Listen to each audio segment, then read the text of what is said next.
충격적인 일이 벌어졌습니다. 한국 소비자들은 이미 중국산 제품을 걸러쓰고 있었는데요. 반면 광고에 속은 미국인들이 이를 뒤늦게 알고 난리가 났습니다. 한국 따라 안 살 거라며 전량 반품 사태가 이어지고 있는데 이 사건을 미리 예견한 미국인이 화제입니다. 시작 전 구독 버튼 눌러주세요. 안녕하세요. 저는 32살 케이트 윌슨입니다. 뉴욕에서 태어나 버클리 대학교를 졸업하고 현재는 뉴욕에서 글로벌 광고 에이전시의 어카운트 이그제큐티브로 일하고 있어요. 광고업계에서 7년 차인 저는 아시아 브랜드들의 미국 시장 진출을 돕는 일을 주로 하고 있습니다. 스포츠 브랜드부터 럭셔리 패션하우스까지 다양한 클라이언트들과 함께 일하면서 제 커리어도 탄탄하게 성장해왔죠. 최근 특히 아시아 시장이 빠르게 성장하면서 저의 전문성도 더욱 빛을 발하고 있습니다. 동양과 서양의 문화적 차이를 이해하고 이를 효과적인 마케팅 전략으로 풀어내는 능력은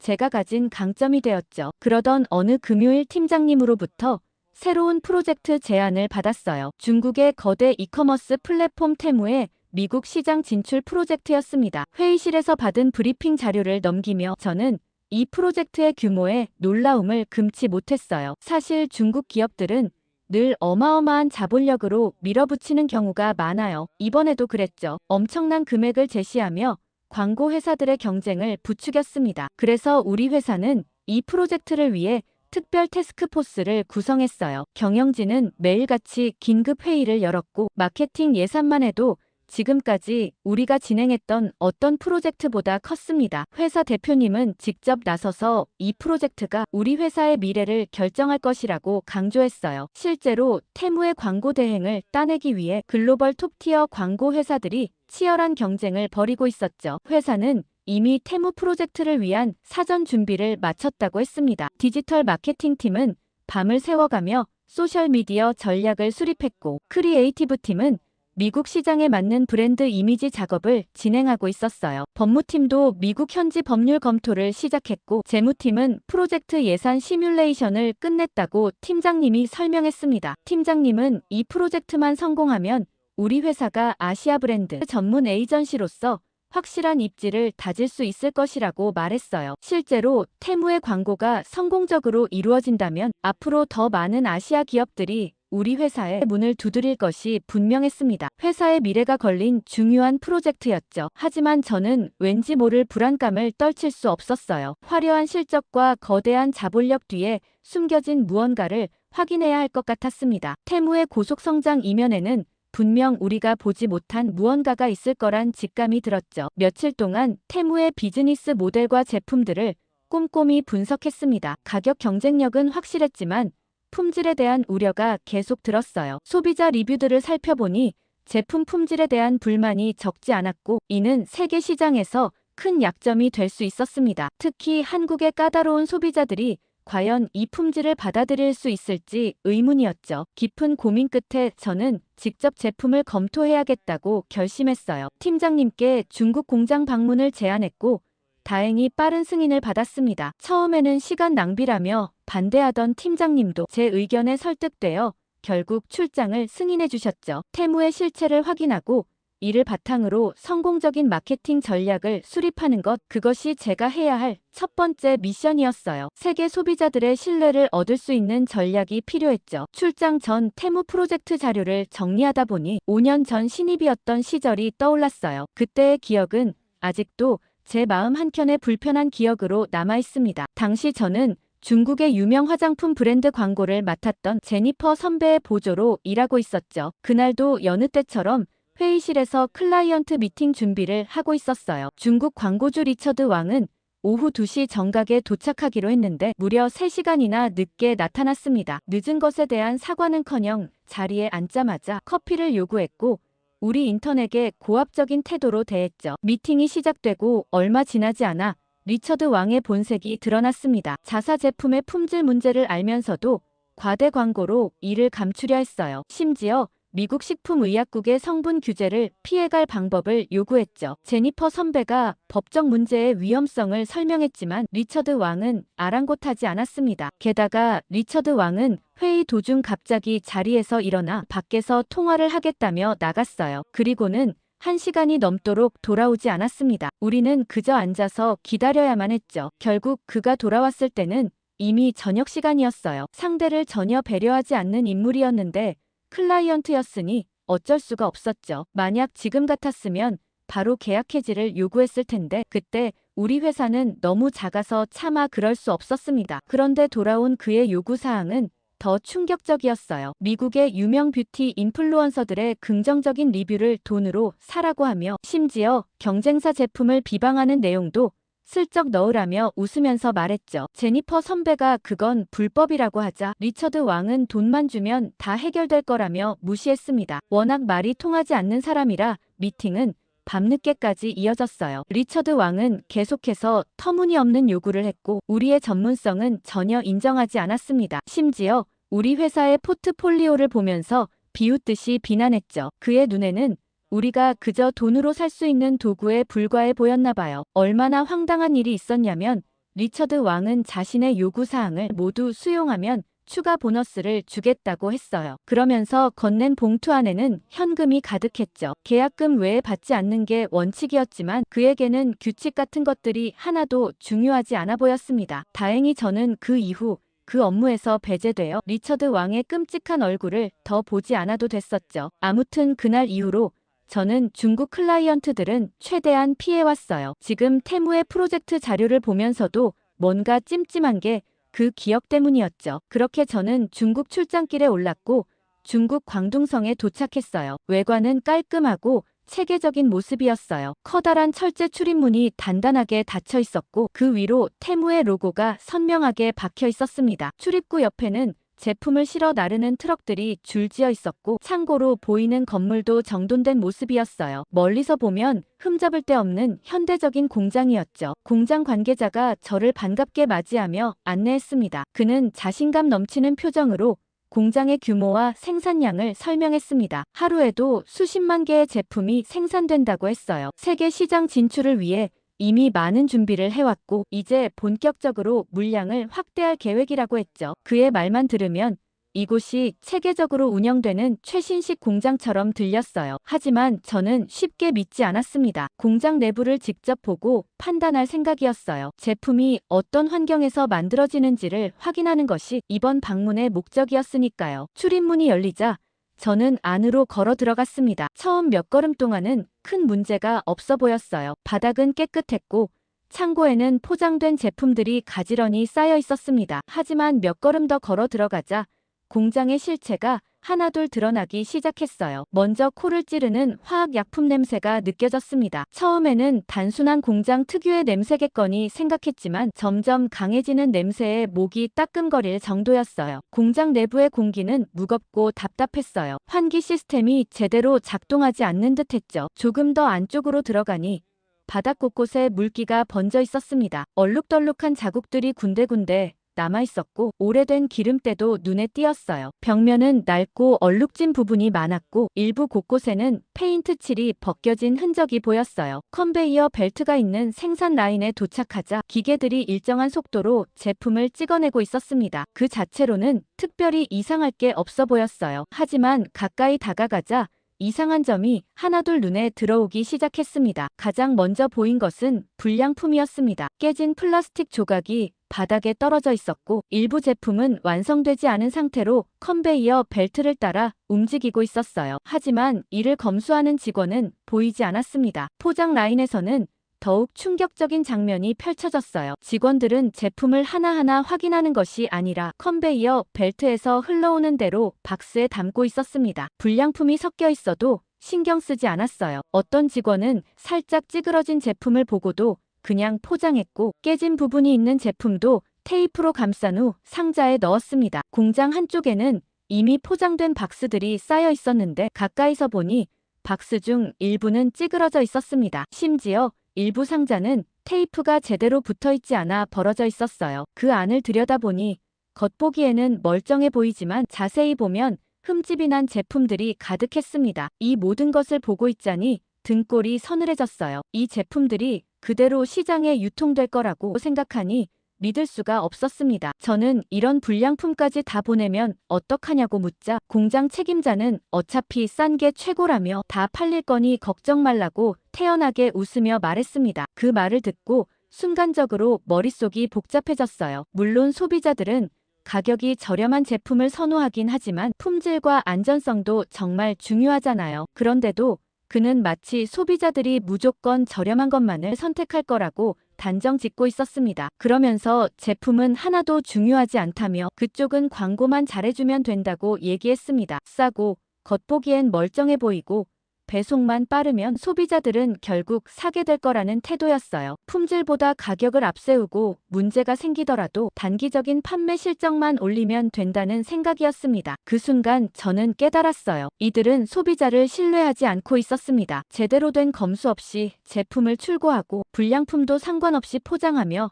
안전성조차 고려하지 않는 방식으로 운영되고 있었어요. 하지만 광고를 맞는다는 건 단순히 홍보하는 것이 아닙니다. 브랜드와 소비자 사이의 신뢰를 연결하는 일입니다. 하지만 이곳에서 생산된 제품들을 소비자들에게 추천할 자신이 없었습니다. 공장을 둘러본 후 저는 깊은 고민에 빠졌습니다. 회사는 이 프로젝트가 엄청난 수익을 가져다 줄 거라고 장담했지만 제가 본 현실은 전혀 달랐습니다. 만약 이 광고를 진행한다면 저는 제 이름을 걸고 이 제품을 추천해야 합니다. 그러나 저는 소비자들에게 이런 제품을 믿고 사용하라고 말할 수 없었어요. 결국 저는 테무 광고를 거절하기로 결심했습니다. 광고를 진행하면 돈은 벌 수 있을지 모르지만 소비자들에게 신뢰할 만한 제품을 제공할 수 없다는 확신이 들었어요. 뉴욕으로 돌아온 후 저는 바로 팀장님께 보고서를 제출했어요. 테무의 실상과 함께 이 프로젝트를 맡을 수 없는 이유를 상세히 설명했습니다. 팀장님은 한참 동안 말없이 보고서를 읽더니 제 판단이 너무 이상적인 것 같다고 말씀하셨죠. 제가 아니더라도 할 사람은 많이 있다며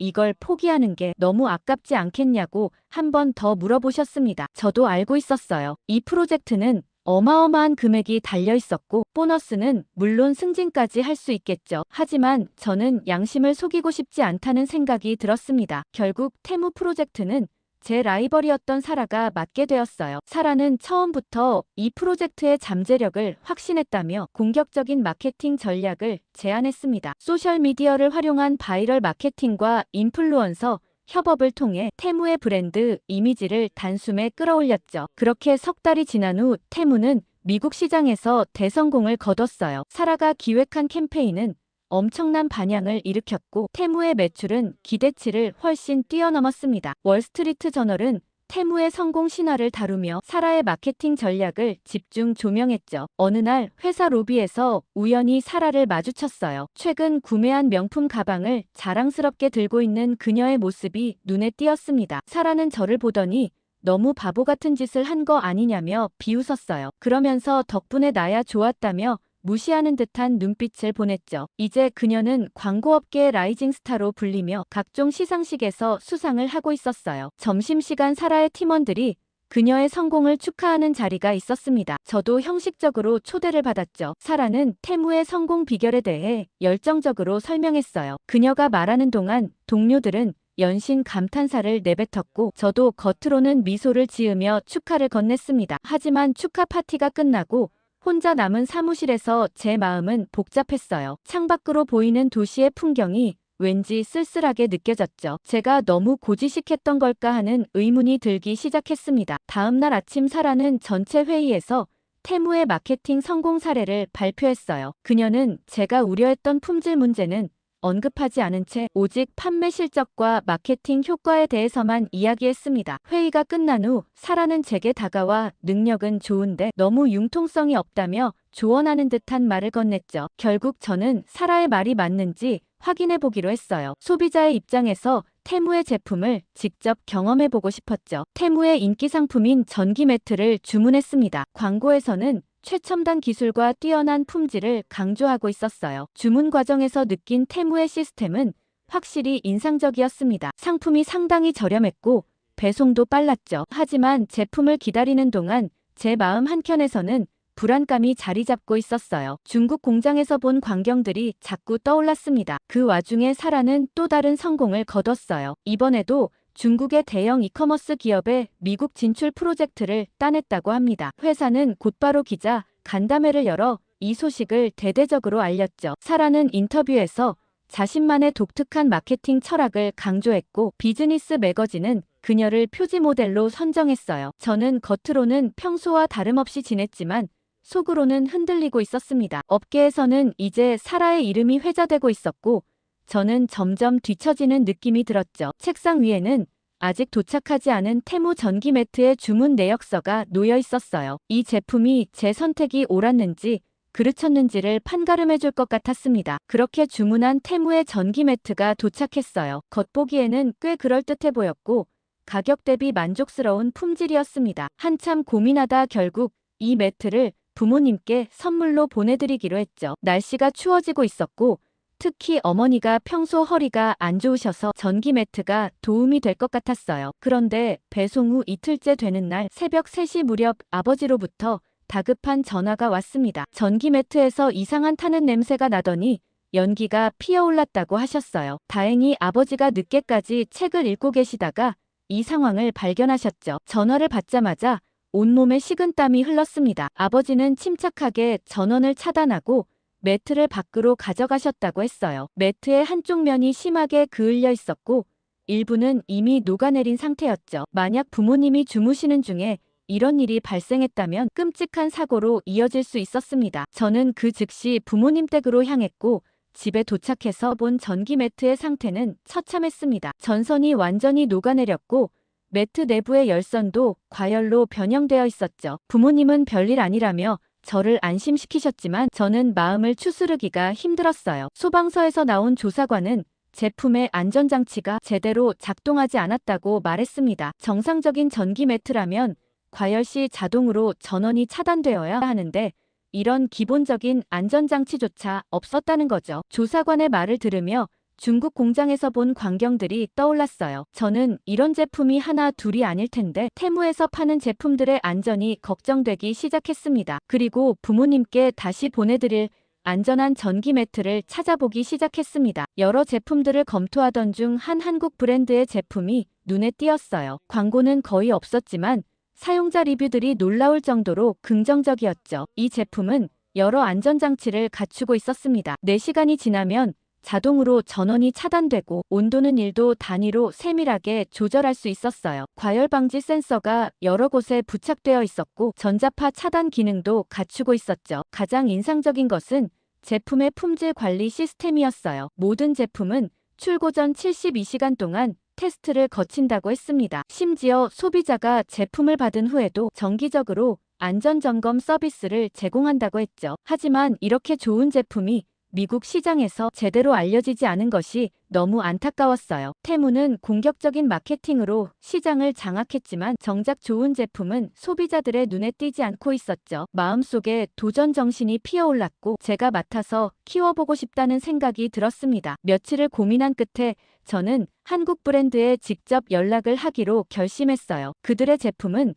분명 미국 시장에서 성공할 만한 가치가 있었죠. 이메일을 쓰면서 제 마음은 이상하게 설레었습니다. 이번에야말로 제가 진정으로 믿을 수 있는 제품 광고를 할 수 있을 것 같았어요. 테무 전기 매트 사고 이후에도 사라는 여전히 승승장구하고 있었지만 더 이상 부럽지 않았습니다. 저는 제가 가야 할 길을 찾은 것 같았죠. 며칠 뒤 한국 브랜드로부터 긍정적인 답장을 받은 후 저는 일주일 만에 한국행 비행기에 올랐어요. 서울 근교의 파주에 위치한 공장은 첫인상부터 남달랐습니다. 깔끔하게 정돈된 정원과 현대적인 건물이 인상적이었죠. 공장 입구에서 저를 맞이한 김준혁 대표는 40대 초반의 세련된 경영인이었어요. 하버드 경영대학원을 졸업하고 글로벌 기업에서 경력을 쌓은 후 가업을 이어받았다고 했습니다. 그의 눈빛에서는 제품에 대한 자부심이 느껴졌죠. 김준혁 대표는 먼저 연구개발실로 저를 안내했어요. 연구원들은 하나같이 진지한 표정으로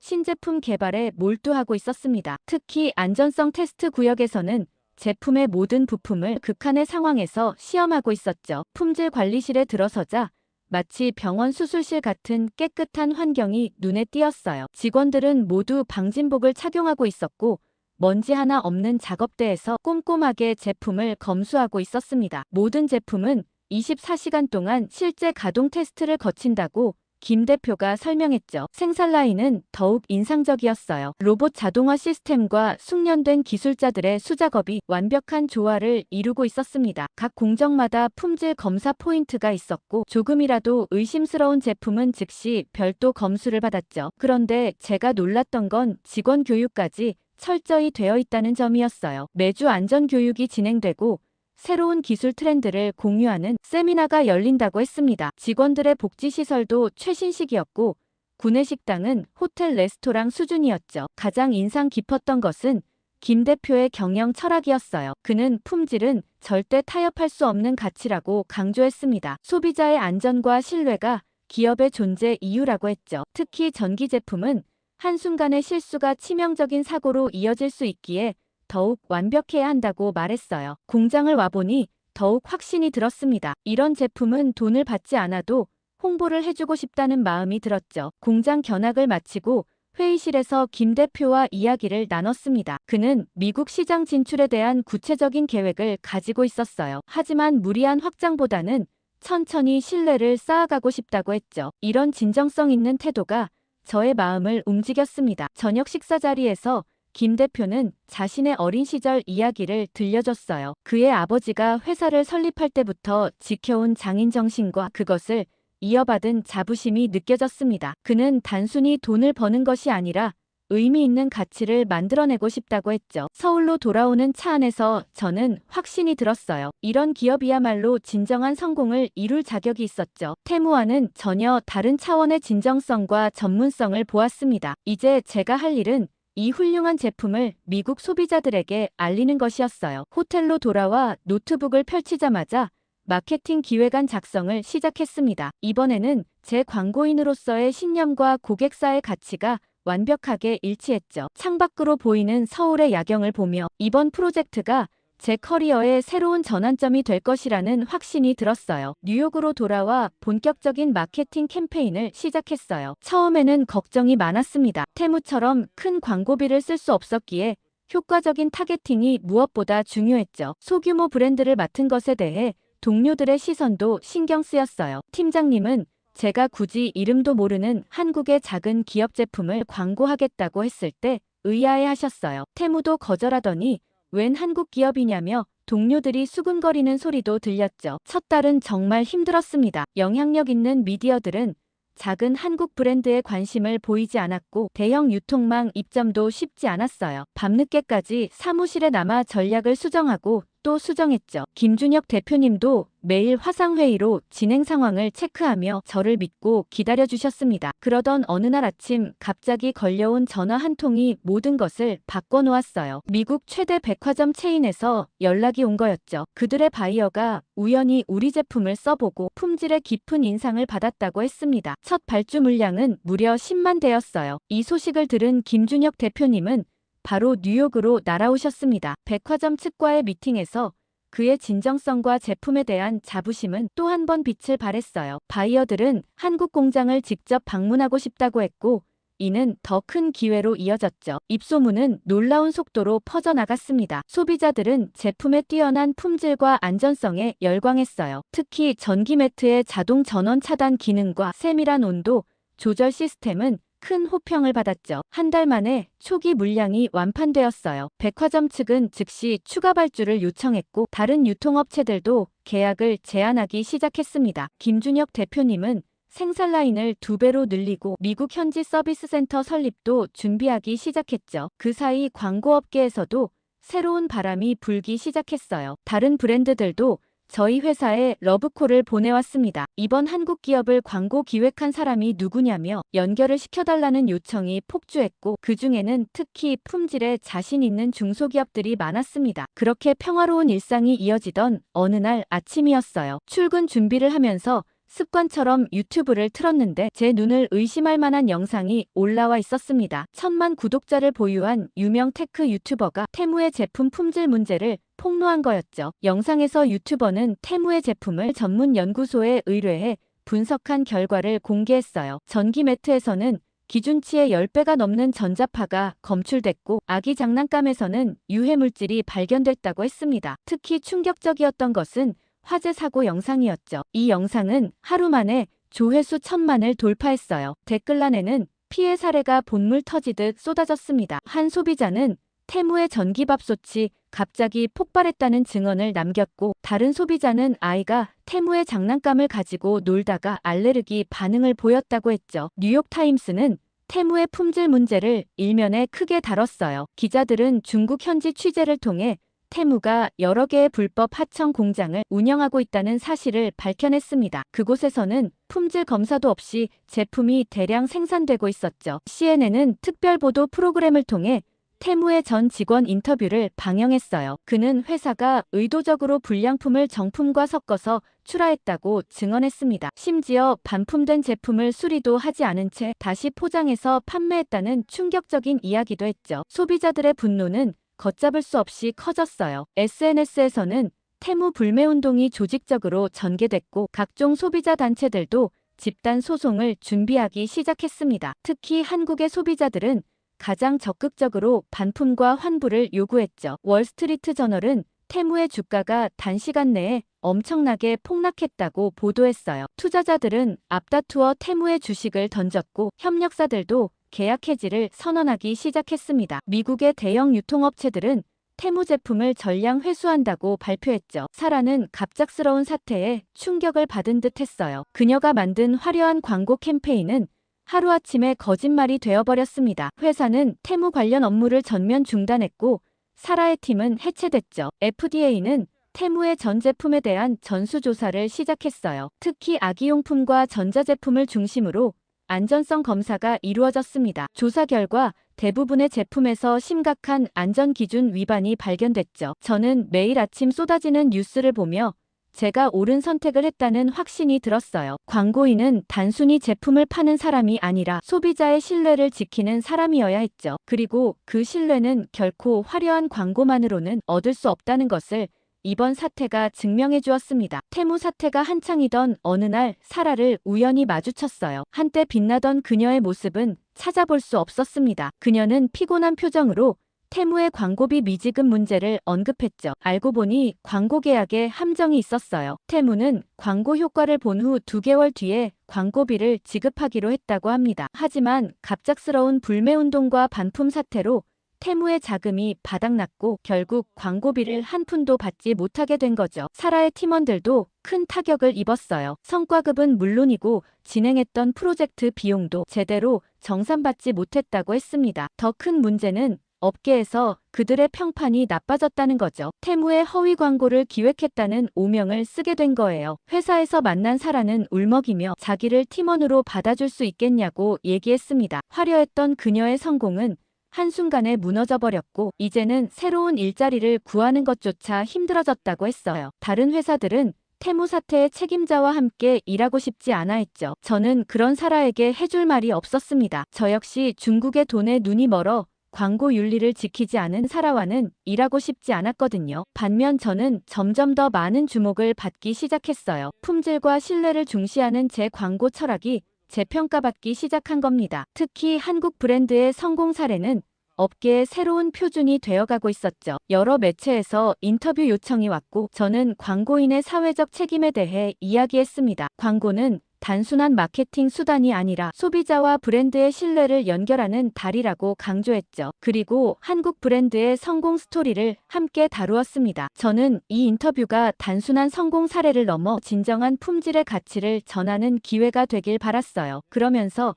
저는 한국 기업의 장인 정신에 대해 이야기했습니다. 김준혁 대표님의 공장에서 직접 본 품질 관리 시스템과 직원들의 헌신적인 모습을 생생하게 전했어요. 특히 이윤보다 소비자 안전을 최우선으로 하는 경영 철학이 어떻게 글로벌 시장에서 경쟁력이 되었는지 설명했죠. 기자는 테무와의 비교를 물었어요. 저는 단순히 가격이나 마케팅의 차이가 아니라 기업의 근본적인 가치관의 차이라고 답했습니다. 화려한 광고보다 제품의 본질적 가치를 중시하는 한국 기업의 문화가 결국 소비자들의 마음을 움직였다고 설명했죠. 인터뷰는 예상보다 큰 반향을 일으켰어요. 많은 소비자들이 공감의 메시지를 보내왔고, 다른 기업들도 한국의 품질 관리 시스템에 관심을 보였습니다. 이는 단순한 제품의 성공을 넘어 글로벌 시장에서 새로운 기준을 제시하는 계기가 되었죠. 인터뷰 후 수많은 기업이 광고 요청이 들어왔지만 저는 모두 거절했어요. 한국에는 아직 세상에 알려지지 않은 우수한 제품들이 많다는 것을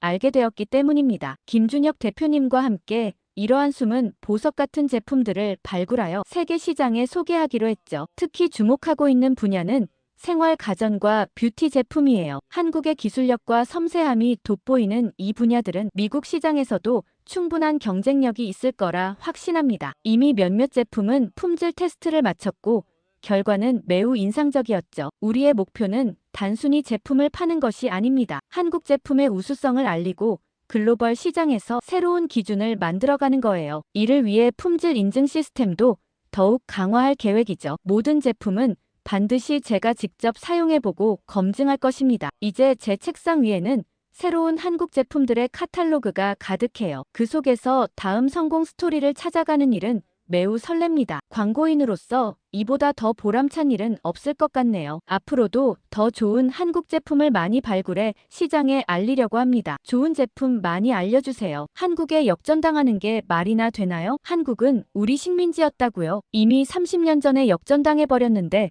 앞으로 무슨 미래가 있겠어요? 여기 일본의 유명 S기업 직원이 과거 영광을 떠올리며 한탄하고 있습니다. 버블 경제에 이어 저출산의 깊은 침체에 빠져버린 일본인데요. 이를 취재하러 왔던 미국 기자가 일본을 취재한 후 한국을 방문해보고는 한국 젊은이들의 모습에 경악하고 말았습니다. 도대체 무슨 일인지 오늘의 사연을 들어보겠습니다. 안녕하세요. 저는 미국 국제사회부에서 기자로 일하고 있는 로렌이라고 합니다. 저는 어렸을 적부터 주재원으로 일하셨던 부모님을 따라 다양한 나라에서 살게 되었고 자연스레 국제 정세에 관심이 많았어요. 그리고 글 쓰는 것도 좋아했기 때문에 기자가 제 천직이라고 생각하며 일하고 있어요. 제가 일하고 있는 곳은 미국에서 꽤 큰 언론사로 누구나 들으면 알 법한 곳입니다. 아무래도 직업이 직업인 만큼 사회뿐만 아니라 세계 경제에도 늘 관심을 기울이고 있는 편이에요. 그런데 제가 진짜 미쳤다고 생각하며 늘 관심을 기울이고 있는 나라가 하나 있는데 그 나라가 바로 한국이에요. 한국은 사실 지금도 휴전을 겪고 있고 불과 약 70년 전 1950년 6.25 전쟁을 겪고 완전 폐허가 됐잖아요. 그때 당시 주요 도시가 전쟁으로 인해 엉망이 되었고 인프라라고 부를 만한 것이 전무한 상태였어요. 공장이나 산업시설이 폭격이나 전투로 파괴되어 생산활동이 중단되고 경제활동이 심각하게 위축된 상태였죠. 그런데도 불구하고 지금 한국을 보면 그 어떤 선진국과 비교해도 결코 뒤떨어진다고 볼 수 없는 것 같아요. 한국 정부는 전쟁 이후 경제 성장을 위해 전략적 산업 육성 정책을 추진했고 그 때문에 중화공업과 수출 지향 산업이 빠르게 성장했습니다. 또 중요한 포인트 한 가지는 교육에 대한 투자와 인적 개발을 적극 추진했다는 점이죠. 그로 인해 한국에서 고급 인력이 많이 배출되었고 이는 대기업들이 주도적으로 경제 성장을 할 수 있는 밑바탕이 되었습니다. 세계적인 경쟁력을 가지고 있는 삼성이나 현대 그리고 LG 같은 기업들이 글로벌 시장에서 큰 성과를 거두고 있는 중인데 솔직히 믿기 어려운 수준이에요. 아무튼 이런 놀라운 발전 때문에 저는 늘 한국에 관심을 가지고 있는데 최근 한국도 인근 일본이 겪고 있는 문제를 하나 겪고 있더라고요. 바로 저출산 문제입니다. 저는 이 점에 포커스를 맞춰 두 나라의 저출산과 사회 문제를 같이 다뤄보고자 했어요. 좋은 기사거리가 될 거라는 생각에 오랜만에 들떴고 팀 내 회의 시간만 기다렸어요. 저희 회의 시간에는 각자 취재할 기사들에 대해 브리핑을 하고 서로 피드백을 해주는 시간을 가지는 편이에요. 거기서 좀 더 기사가 디벨롭되기도 하고 대부분이 영 아니라고 판단하면 드랍되기도 하죠. 제 기사는 100% 먹히는 기사라고 생각했기 때문에 자신도 있었고 평소보다 더 많이 준비를 해갔습니다. 그렇게 회의 시간이 되어 제가 취재할 기사를 발표할 시간이 되었습니다. 한국과 일본은 같은 아시아 국가인데 매우 비슷하면서도 다른 형태를 띠고 있다고 얘기했어요. 보통 일본이 기술이나 경제에 늘 앞서 나가고 있는데 언제부턴가 한국에 추월당하고 있다고 했죠. 하지만 그 두 나라가 공통적으로 겪고 있는 문제가 저출산 고령화 문제인데 그 원인을 각각 분석해보고 젊은이들의 현실 반응을 함께 취재하고 싶다고 얘기했습니다. 얘기가 끝나자마자 팀원들의 질문이 쏟아졌어요. 보통 좋은 기사를 물어오면 다들 반응이 이렇게 적극적인 편이라 대답을 해주면서도 즐거웠죠. 그런데 팀장님이 갑자기 질문을 하나 하셨고 반응이 싸해졌습니다. 팀장님은 일본이 이번 1월에 니케이 최고치 경신한 거 혹시 모르냐고 하시며 일본 경제는 쉽게 무너지지 않는다고 하셨어요. 한국은 지금 잠깐 우세한 것처럼 보이는 것뿐이고 어쨌든 무슨 일이 생기면 한화보다는 엔화를 더 선호하지 않겠냐며 한국은 비교가 안 된다고 하셨습니다. 저는 팀장님이 왜 이렇게 말씀하시는지 이해가 잘 가질 않았어요. 다른 팀원들도 이해가 안 간다는 눈치였지만 섣불리 누구 하나 나서서 얘기를 하지 못했습니다. 저는 1월에 니케이 최고치를 경신했지만 다시 어느 정도 조정을 받았고 그때 당시 엔화 상승에 대한 기대가 있었지만 여전히 엔화는 바닥을 치고 있다고 말씀드렸어요. 그리고 일본 대기업 중에 시장에 살아남은 대기업이 거의 없다는 말씀을 드렸죠. 사실상 브랜드 인지도에 있어서는 일본이 한참 밀리는 건 어쩔 수 없는 사실이라고 했습니다. 팀장님은 다른 팀원들 눈치가 있어 하고 싶은 말을 다 못하시는 눈치였지만 일단 진행하되 추후에 따로 기사 진행 방향에 대해 얘기할 필요가 있겠다고 하시며 다음 순서로 넘기셨어요. 속이 부글부글 끓어올랐지만 뭐라 말 한마디 할 수 없는 직장인의 서름에 울컥하고 말았습니다. 회의가 끝나자마자 탕비실로가 얼음물을 한 잔 들이켰죠. 그러자 따라온 직장 동료 조지아가 기사 기대된다고 말하며 어쩔 수 없는 거 아니냐고 했어요. 저는 도대체 왜 저러시는지 이해가 안 간다고 했죠. 다음 이어진 조지아의 말을 듣고 저는 한숨을 푹 쉴 수밖에 없었습니다. 저희 언론사 광고 지분의 꽤 많은 부분을 차지하는 곳이 일본 기업이라 어쩔 수 없다고 하더라고요. 하긴 저희도 광고를 붙여 그 광고비로 월급을 받는 입장이라 팀장님이 일본을 두둔하는 것도 그제서야 조금은 이해가 갔습니다. 그래도 언론인이라면 그렇게 광고주에 휘둘리면 안 되는 거 아닌가 싶은 생각이 들었어요. 무슨 일이 있어도 제가 내는 기사만큼은 솔직하게 있는 그대로 보도할 거라는 다짐을 하며 취재를 위한 준비를 시작했습니다. 우선 한국과 일본의 연령대별 인터뷰할 사람을 섭외했고 주요 산업에 종사하고 있는 산업 종사자들과의 미팅도 따로 잡아두었어요. 그리고 저는 같이 갈 촬영 감독님을 정해야 했는데 요새 올림픽이다 대선이다 해서 다들 바쁘시더라고요. 저 말고도 다들 촬영 감독님을 찾느라 분주한 느낌이었어요. 그러다 우연히 신입 촬영 감독님을 한 분 발견했는데 사실 들어온 지 얼마 안 된 분이라 좀 주저할 수밖에 없었어요. 베테랑 감독님과 가면 제가 따로 요구하지 않아도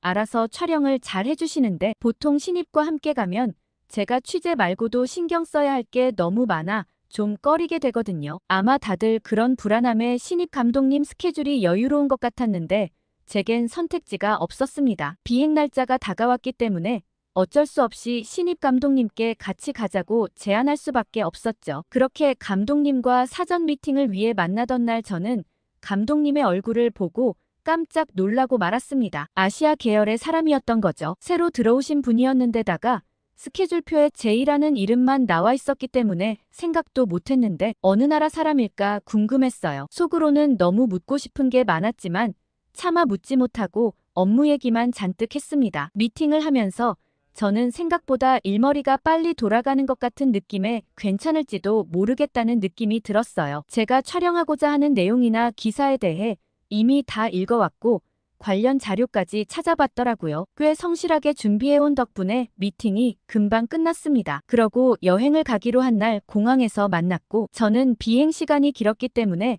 노트북으로 영화를 잔뜩 받아왔습니다. 제이도 뭔가 다운받아왔는지 각자 노트북과 패드를 켜서 할 일을 하려는데 저는 노트북을 열자마자 좌절하고 말았어요. 노트북 배터리가 5%밖에 안 돼서 금방이라도 꺼질 것 같았죠. 긴 시간을 어떻게 가야 하나 정말 절망스러웠습니다. 제가 옆에서 절망에 빠진 표정을 하고 있으니 제이가 무슨 일이냐고 물어봤어요. 저는 배터리가 5%밖에 되지 않아 영화 보긴 글렀다며 긴 시간 동안 뭐 할지 걱정이라고 했어요. 그러자 제이는 혹시 괜찮으면 자기 걸 같이 보지 않겠냐고 했고 자긴 자막이 필요 없는데 혹시 몰라서 영어 자막도 있는 걸로 다운받아왔다고 했어요. 저는 뭘 받아왔길래 영어 자막을 달았나 싶어봤더니 한국 컨텐츠더라고요. 저는 제이가 한국 사람이라는 걸 그제서야 깨닫고는 한국 사람이에요? 하고 물어봤죠. 그러자 제이는 재미교포 3세라고 얘기하더라고요. 그러자 저는 잘 이해가지 않는 게 한 가지 있었습니다. 재미교포 3세라면 줄곧 미국에서 나고 자라 한국어를 배울 필요가 없었을 텐데 한국 컨텐츠를 자막 없이 볼 수 있을 정도로 한국어를 배운 게 의아하더라고요. 그러자 제이는 당연한 걸 묻는다는 표정이었어요. 자긴 한국 사람이니 당연히 한국어를 배워야 한다고 말이죠. 따로 부모님께서도 어릴 적부터 쭉 집안에선 한국어를 쓰셨고 가족들 모임 때는 다 한국어를 쓴다고 했어요. 물론 재미교포 3세 중에 한국어를 잘 못하는 친구들도 꽤 많지만 제이는 자신의 뿌리를 잊으면 안 된다고 생각했다고 해요. 제이의 말을 듣고 그러면 이번 출장 가는 게 꽤 의미 있는 일이겠네요? 라고 물었고 제이는 그래서 더 열심히 준비했다고 했어요. 한국에는 이때까지 2번 정도 부모님과 가봤지만 업무로 가는 건 처음이고 한국을 알릴 수 있는 기회가 될 수 있으니 제대로 촬영하고 싶었다고 했어요. 그제서야 제이가 그렇게 열심히 준비해온 게 이해가 가더라고요. 그렇게 제이와 이야기를 하다가 제이가 다운받아온 한국 컨텐츠를 같이 보기로 했어요. 제이가 다운받아온 시리즈물은 스위트홈2였어요. 스위트홈3가 곧 넷플릭스에서 공개되는데 이 시리즈물도 미국에서 엄청 인기가 많은 호러물이었거든요. 그래서 시즌3까지 나왔다고 보는데 사실 저는 호러물은 즐기지 않아서 스위트홈이 아무리 넷플릭스에서 인기가 많다고 해도 선뜻 손이 가질 않았거든요. 그런데 이건 제2의 태블릿이니 제가 어쩔 수는 없는 거잖아요. 너무 별로면 자야겠다고 핑계대고는 진짜 잠이라도 청해야겠다 생각하고는 제2의 태블릿 화면 속 스위트홈에 집중했습니다. 그런데 저는 드라마가 시작된 지 얼마 되지 않아 박진감 넘치는 스토리에 푹 빠졌습니다. 마냥 무서울 거라 생각했는데 그 속에서도 탄탄한 스토리가 뒷받침되어 제가 무서워하는 호러물도 계속 보게 되는 힘이 있더라고요. 저는 뛰어난 연출과 배우들의 연기에 제이와 함께 드라마에 몰입하여 시간이 흐르는지도 몰랐어요. 채 드라마가 끝나기도 전에 일본에 도착했다는 안내방송이 나왔죠. 일본 공항에는 여행 온 관광객들이 정말 많이 보였습니다. 엔화가 정말 바닥을 치고 있기 때문인지 세계 각지에서 몰려온 관광객들로 공항이 북새통이었어요. 사람이 워낙 많아서 한참 입국 심사를 기다렸다가 시내로 이동할 수 있었습니다. 처음 만난 일본인 쿠미는 20대의 청년층이었어요. 쿠미는 프리타족으로 원할 때마다 아르바이트를 하며 사는 사람이었죠. 쿠미의 말에 따르면 프리타족은 2부류로 나뉘는데 시간을 자유롭게 쓰길 원하거나 귀찮아서 평생 직장을 가질 생각이 없는 사람을 의미한다고 했어요. 쿠미는 후자라고 했죠. 아르바이트를 하면 크게 책임질 일도 없고 언제든 일을 그만두고 다시 시작할 수 있으니 편하다고 했어요. 일본에는 저출산의 여파로 기업들의 인력난이 심해지고 있고 대졸자뿐만 아니라 고졸이어도 기업에 쉽게 일자리를 구할 수 있다고 했습니다. 옛날에는 직장을 가질까 생각해보기도 했지만 굳이 필요성을 느끼지 못했다고 했어요. 프리타로 일하건 신입사원으로 일하건 버는 돈은 크게 차이가 없는 데다가 힘든 아르바이트의 경우 수입이 더 많을 수도 있다고 했죠. 일본에서 버블 경제가 생긴 이후로는 임금 동결이 심해져서 이런 현상이 생겼다고 했습니다. 게다가 만약 기업에 취업을 했다 하더라도 전반적인 일본의 경제 상황이 나아지지 않는다고 했죠. 일본 부모님 세대들은 열심히 일하고 기업에 취직하면 보너스도 많이 받고 월급도 많아 받을 수 있는 시대였지만 지금은 그렇게 모으는 게 아무 의미가 없다는 말을 했어요. 버블 경제가 생기고 요즘에는 엔화까지 떨어져서 관광객들은 정말 많이 놀러와서 여행하고 있지만 그 관광객들 때문에 물가가 올라서 생활하기가 굉장히 팍팍하다고 했습니다. 저는 쿠미의 말을 듣고 그러면 더 일을 하거나 안정적인 직장을 구하는 게 마음이 편하지 않나요? 라고 물었고 쿠미는 굳이 왜 그래야 하죠? 라고 오히려 제게 되물었어요. 일본에서는 언제든 일을 구할 수 있으며 아무리 돈을 많이 모아도 물가가 오르는 속도를 절대 따라잡을 수 없기 때문에 욕심을 버리고 편하게 사는 게 좋다고 했습니다. 당연히 출산이나 결혼은 생각하지도 않는다고 했죠. 게다가 자기가 지금 이렇게 나와서 일하고 있는 것만으로도 일본 정부에서는 고마워할 거라는 얘기를 했어요. 그 얘기를 듣고 깜짝 놀랐습니다. 원래 쿠미는 1년 전만 해도 꽤 오랜 기간 집 밖으로 나오지 않고 방 안에서만 지냈다고 했어요. 그걸 일본에서는 히키코모리라고 부르는데 생각보다 꽤 많은 젊은이들이 백수 생활을 하며 부모님들이 벌어주는 돈으로 집안에서만 생활하는 사람들이 많다고 했죠. 최근 이런 히키코모리들이 나이가 들어 4, 50대로 접어들었고 80대 고령의 부모가 무지개 결혼도 하지 않은 5, 60대 히키코모리를 연금으로 부양하는 사회 문제까지 생겼다고 했습니다. 일부 나이든 히키코모리들은 부모가 사망했는데도 생활비가 없으니 사망한 부모의 시체를 방치하고 부모의 연금을 부정수급하는 경우까지 생기고 있다고 했어요. 그거에 비하면 아르바이트라도 하고 있는 본인이 훨씬 낫지 않겠냐고 얘기했습니다. 쿠미와 인터뷰를 통해 들은 사회 문제는 꽤 심각하다고 느껴졌습니다. 히키코모리 얘기까지는 이미 사전조사를 통해 알고 있었지만 나이든 히키코모리들이 연금을 부정수급하는 문제까지 생기고 있다니 일본 입장에서는 보통 골치 아픈 일이 아닐 수 없다는 생각이 들었거든요. 그렇게 쿠미와 인터뷰를 마무리하고 일본의 S기업에 다니시는 중년층 다이스케를 만나러 갔습니다. S기업은 일본에서 전자제품 그리고 엔터테인먼트 산업에서 세계적으로 유명한 기업이에요. 그런데 다이스케는 만나자마자 내내 한숨을 쉬었습니다. 옛날에 S기업에 다닌다고 하면 다들 부러워하던 시절이 있었다고 했어요. TV와 오디오 그리고 영상기기를 만들었고 우리 회사가 세계에서 가장 뛰어난 회사였던 시절이 있었다고 말이죠. 1990년대 초반까지만 해도 한국 S기업은 비비지도 못하는 수준이었다고 했습니다. 그런데 1990년대 후반부터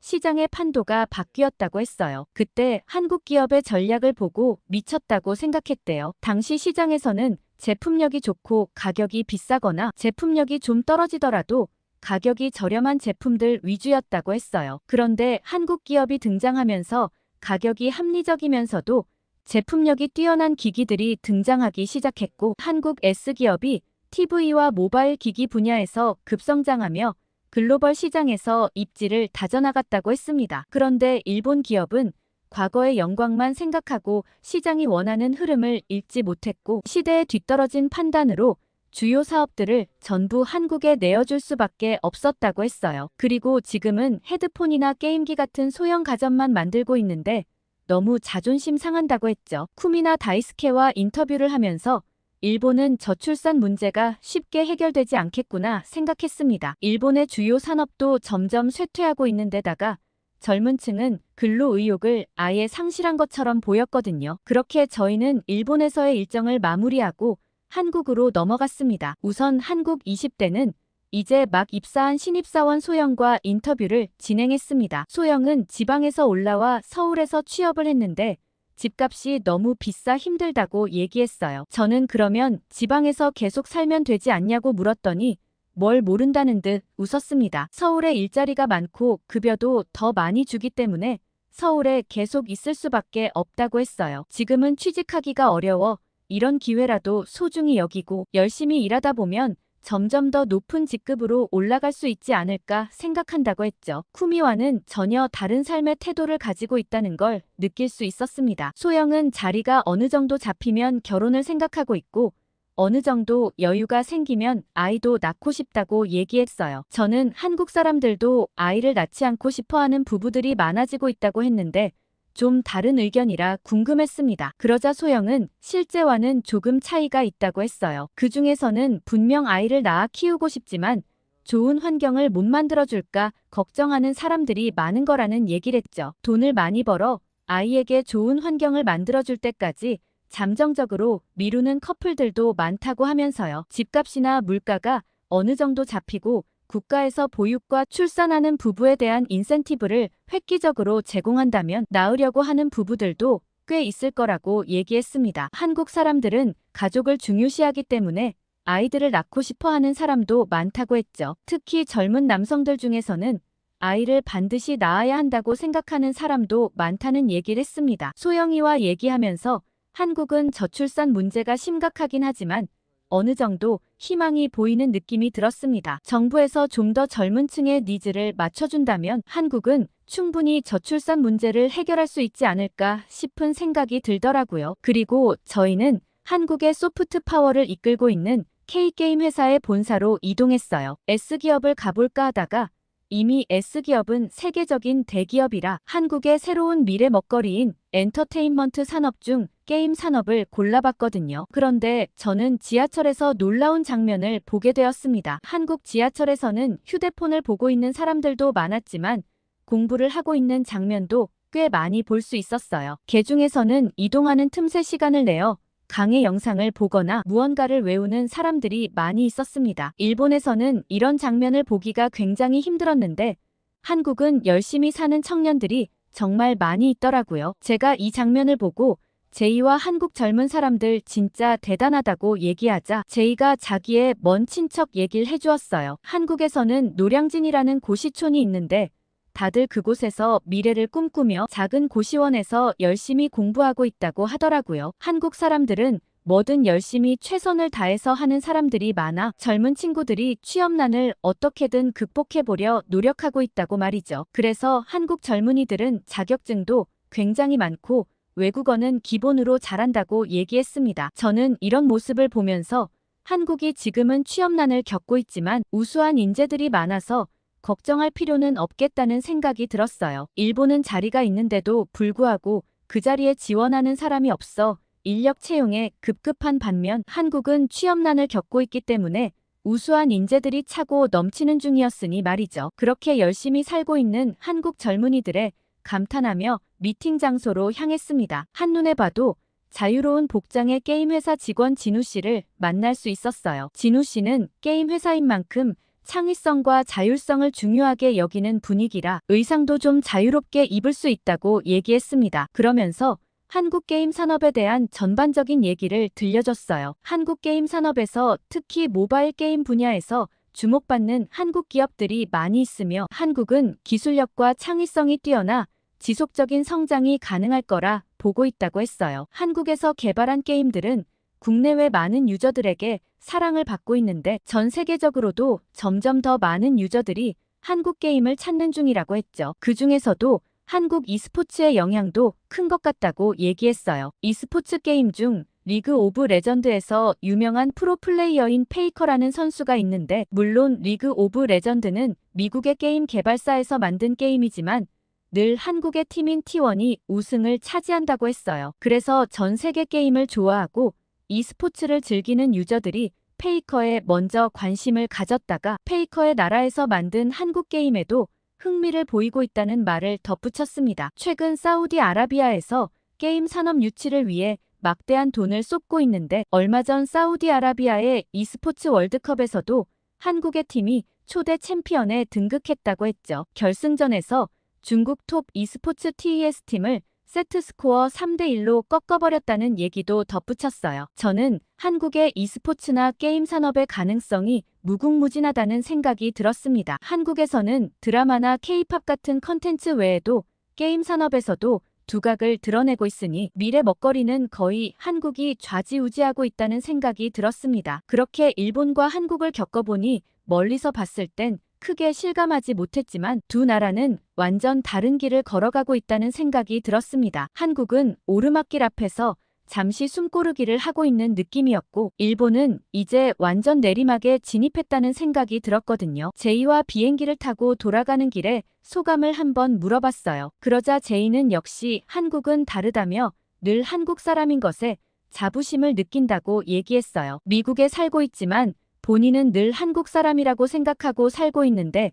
이렇게 본인의 나라가 승승장구하니 자기가 덕을 많이 본다고 하더라고요. 어릴 땐 인종차별을 당하는 경우도 있고 지금도 몹쓸 사람들이 무시하고 막대하는 경우가 있지만 대부분의 사람들은 매우 친절하다고 했어요. 특히 한국 사람인 걸 알면 한국 이야기를 하고 싶어 하는 사람들이 굉장히 많다고 하더라고요. 이 모든 게 다 한국의 엄청난 성장과 발전 덕분이라며 조국에 감사하다는 얘기를 했어요. 그렇게 비행기에 돌아가면서 저는 이번 취재를 통해 겪은 점을 써내려가기 시작했습니다. 워낙 인상적인 것들이 많아 조금이라도 기억이 희석되기 전에 생생하게 쓰고 싶은 마음에 피곤한 줄도 모르고 비행 내내 기사를 썼어요. 광고주가 어떻게 보든 말든 상관없이 하고 싶은 말을 그대로 썼습니다. 그리고 일본에서도 현실을 직시하고 새로운 시대를 맞을 준비를 하지 않는다면 더 큰 사회 문제가 생기지 않을까 싶기도 했어요. 한국 기사를 쓸 때마다 늘 좋은 반응이 많이 들려와서 이번 기사도 독자들이 어떻게 볼지 정말 기대가 됩니다. 다음에 또 메일을 보낼 수 있으면 기사 반응까지 같이 보내드려 볼게요. 오늘 미국의 로렌으로부터 도착한 사연 어떻게 들으셨나요? 일본 청년층 인터뷰를 보면서 정말 미래가 어둡다는 생각이 들었습니다. 그리고 열심히 사는 한국 청년들이 대견하기도 하고 안타깝기도 하더라고요. 그러나 우리 기성세대가 그래왔던 것처럼 성실히 일해 나가다 보면 한국도 다시 취업의 문이 활짝 열리는 그런 시대가 올 수 있지 않을까 기대합니다. 오늘 사연이 좋으셨다면 좋아요와 댓글 많이 부탁드립니다. 다음에 더 재밌는 사연으로 돌아오겠습니다. 여러분의 사연 제작소 감동필름이었습니다.